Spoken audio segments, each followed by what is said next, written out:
Jadi luar biasa peran mahasiswa dalam rangka mengawal termasuk mengontrol baik itu negara maupun masyarakat. Maka mahasiswa sebagai agen of change merupakan suatu keniscayaan.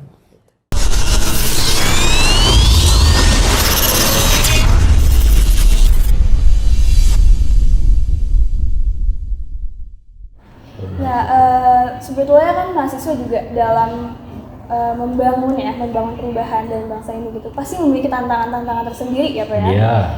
Sebetulnya kayak bagaimana sih Pak cara menghilangkan atau cara menghadapi tantangan itu? Contohnya mungkin dari diri kita sendiri gitu. Kadang kita mahasiswa itu tadi yang kupu-kupu tadi gitu Pak, kadang mager gitu ya, apalagi Gen Z ya sekarang. Cenderung manja ya. Karena kan banyak juga yang bilang kalau Gen Z itu lebih manja gitu ya, atau apa-apa ngeluh gitu ya, dikit-dikit mental health gitu. Nah, mungkin bagaimana sih Pak cara kita menghadapi itu gitu, biar kita nggak mager mungkin gitu. Jadi Pak ada dulu. Iya, memang menghilangkan penyakit malas itu memang harus diawali dari diri kita sendiri. Ibda binafsik, ya.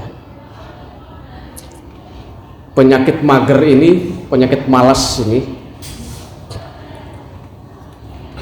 harus kita tinggalkan.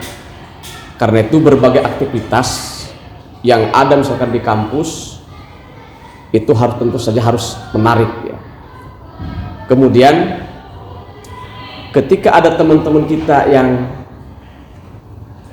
ya hobinya misalkan malas, kemudian datang ke kampus, datang ke kelas, setelah itu pulang, nah, tentu saja sebagai kawan ya harus mengingatkan.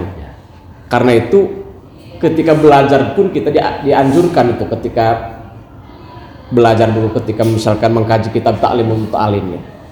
Di antara syarat belajar juga termasuk di dalamnya adalah memilih teman. Ya, memilih teman. Kalau kita orangnya kurang semangat, jangan mencari orang yang malas juga yang jadi teman kita. Carilah yang semangat. Kalau kita ingin menjadi kutu buku di kampus, carilah teman yang kutu buku.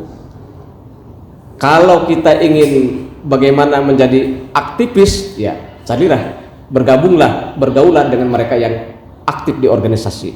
Apakah itu di HMJ atau di UKM yang lainnya. Insya Allah itu akan berubah. Kalau sudah senang itu dengan hal-hal semacam itu ya kadang-kadang lupa dia pulang ke kontrakan, lupa pulang ke pesantren. Kenapa? Asik ya dengan kegiatan-kegiatan yang ada di kampus. Bahkan mungkin ini yang menyebabkan mahasiswa sampai tengah malam tinggal di kampus karena keasikan itu. Tetapi di balik itu kan harus kontrol juga, ya harus dikontrol. Jangan sampai bablas begitu itu. Ya ada waktunya. Ya kapan belajar, kapan main, kapan berorganisasi dibagi-bagi.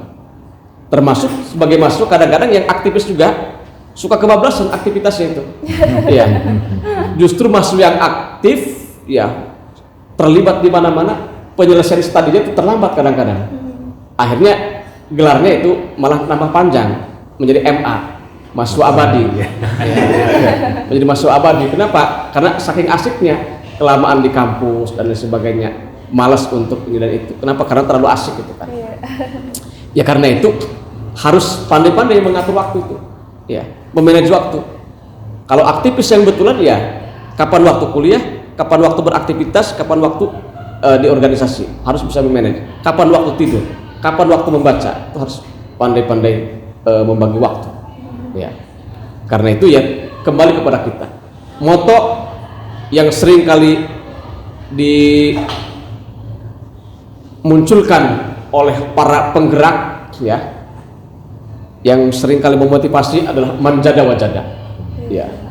Manjada wajada. Siapa yang apa itu manjada wajada?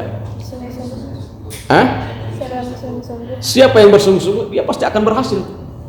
Ya. Karena itu hilangkanlah penyakit kemalasan dan lain sebagainya. Ketika kita cinta dengan ilmu, jangan bagi cinta itu dengan yang lain-lain. Ya. Kalau ingin cinta terhadap ilmu itu berhasil. Karena itu pernah dulu ada sebuah moto. kebahagiaan dalam cinta adalah semu. Kebahagiaan dalam kebahagiaan yang abadi ada pada ilmuwan begitu. Ya. Iya. Tapi sama manusia juga gitu ya Pak? Ya? Sama manusia juga gitu ya? Apanya? Cintaan kepada mahasiswa. Iya. Jadi kan kebanyakan mahasiswa di kampus itu awal-awal itu kan ya, ketika semester 1 masih semangat untuk belajar. Iya. Tapi ketika semester 2 kenal misalkan dengan seseorang ya, dengan seorang perempuan, laki-laki atau sebaliknya, kadang-kadang sudah mulai itu. Ini kadang-kadang minat belajar turun tuh. Makanya muncul moto tadi itu. Nah, kebahagiaan dalam cinta adalah semu, kebahagiaan yang hakiki ada pada ilmu. Asik. Ini quotes ya Pak ya. Quotes of today. Ya. Mungkin menurut Pak Tabi gimana nih Pak cara kita yang tadi itu tidak belajar atau mungkin membangun karakter gitu agar bisa membawa perubahan? Ya,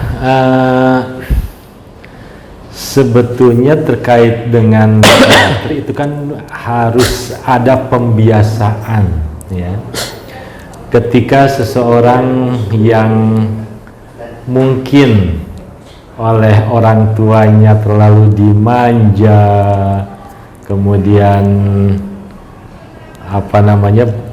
terjun ke masyarakat, terjun ke kampus menghadapi berbagai macam tantangan, ya sebetulnya kalau itu bisa membuat kesadaran dirinya untuk mengatasi segala sesuatu dengan seorang diri, ya saya berpikir gitu.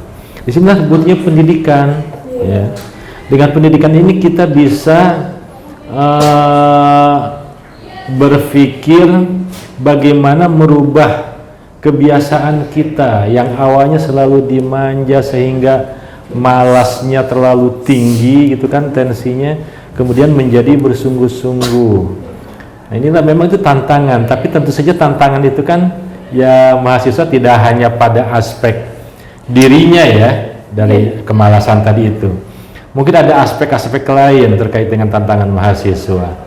Bisa terkait dengan kondisi ekonomi atau mungkin tantangan di masyarakat terkait dengan banyaknya orang yang menganggap jadi sarjana ujung-ujungnya juga kalau perempuan misalnya meskipun sarjana nggak bisa nyambal misalnya gitu kan, ngapain juga kalau jadi sarjana ujung-ujungnya jadi ibu rumah tangga tapi tidak bisa nyambal, percuma, mendingan saya nggak jadi sarjana tapi bisa nyambal. Nah itu pikiran-pikiran kayak begitu harus dihilangkan ya. Patriarki ya Pak? Iya, jadi justru kita harus berpikir masa depanku aku yang menentukan gitu loh. Jadi kalau kita berpikir seperti itu, maka kita akan sungguh-sungguh, kita akan mengejar apa, kita pengen jadi apa gitu. Jadi meskipun tentu saja campur tangan Tuhan tidak bisa dilepaskan, tapi kita ada kesungguhan, kita ingin ya dulu lah misalnya saya ketika ingin beli handphone, kalau untuk beli handphone minta uang ke orang tua itu mungkin agak berat. Tapi kan saya punya cita-cita pengen beli handphone, dulu awal-awal handphone kan mahal. Saya nabung untuk mendapatkan handphone gitu. Nah, untuk ilmu pun begitu. Jadi kita harus sungguh-sungguh mengejar target kita seperti apa. Nah, dengan kesungguhan belajar itulah kemudian bisa merubah pola pikir, mindset gitu kan, sehingga pemikirannya bisa lebih inovatif gitu, berpikiran maju ke depan, visioner. Jadi tantangan-tantangan itu bisa jadi tumbuh dari diri sendiri, bisa jadi di keluarga, bisa jadi di lingkungan kampus, bisa jadi di masyarakat, yang kesemua itu bisa kita atasi ya dengan kesungguhan kita belajar, kemudian memperbaiki paradigma hidup kita seperti apa ke depannya, itu bisa kita ini kan. Oleh karenanya tadi itu jangan jadi mahasiswa kupu-kupu. Itu kuncinya di situ. Harus digaris bawahi. Harus digaris bawahi, di bold ya. Oh iya, betul Pak. Mungkin ini ya Pak terakhir. Tadi sebetulnya pesannya sih sudah ya Pak ya, jangan jadi mahasiswa kupu-kupu gitu. Tapi mungkin ada tambahan lagi nggak gitu dari Pak Anda tuh mungkin? Iya. Pesannya. Lingkungan juga ikut menentukan.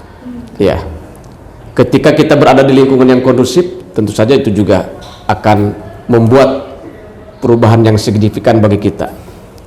Tapi ketika kita berada di lingkungan yang notabene misalkan masyarakatnya malas, kemudian teman-temannya kita malas, ya, justru itu juga bukan menambah semangat ya bagi kita, tetapi justru menurunkan semangat bagi kita.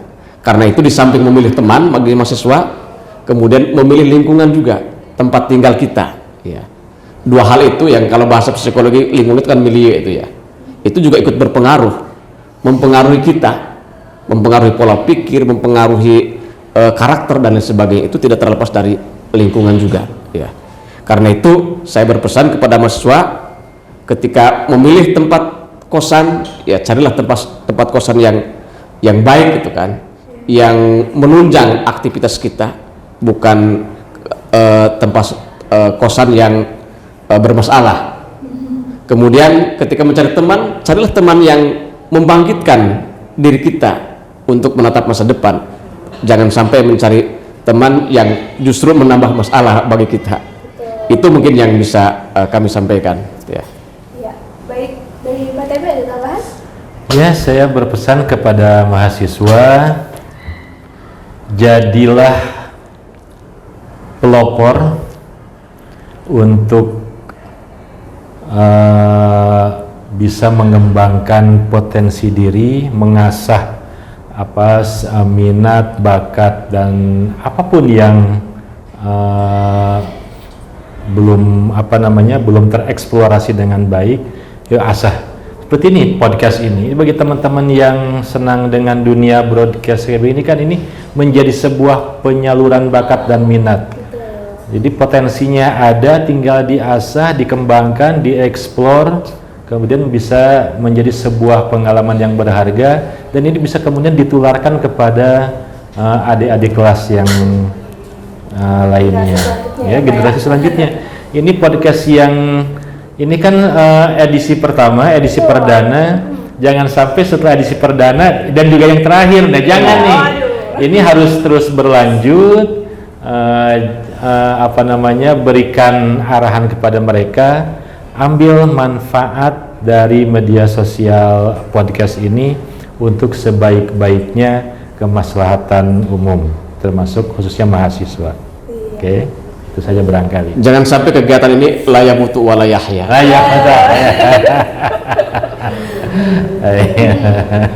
Jadi harus produktif ya. Iya, harus produktif. Iya. Jadi masa-masa kuliah ini masa-masa untuk bersibuk ria, apapun gitu. Jadi jangan berangkat ke kampus dari kosan jam 7, jam 9 udah di kosan lagi. No. Mahasiswa itu jam 7 berangkat ke kampus, paling enggak jam 3, jam 4 sore itu baru pulang ke rumah. Gitu. Ada satu yang menarik nih, ya. Pernyataan Kiai Haji Hasyim Muzadi. Ya, ini menarik. Kenapa umat Islam diperintahkan untuk mencari ilmu ke negeri Cina? Oh iya. Ya. Ketika beliau berada di Cina, ya ternyata di kita ketika sholat subuh, as-sholatu khairun minan naum itu kan, ya di sana sudah pada keluar tuh, pada bekerja. Sudah pada bekerja. Oh, iya. Sementara di kita as-sholatu khairun minan naum itu justru pada tidur lagi. Ya, as-sholatu khairun minan naumnya di Indonesia justru yang bangkitnya di sana, betul. Di Cina. Nah, ini Cina yang tergerak. Iya, yang tergerak. Lihat di era sekarang Cina bergerak kemana-mana itu. Betul. Iya, hampir menguasai berbagai sektor itu Cina itu. Iya. Wah, iya Pak. Wah, terima kasih banyak ya Pak sudah mau meluangkan waktunya sama-sama. untuk datang gitu ya di podcast pertama kita nih, eksklusif ya Pak ya, perdana gitu.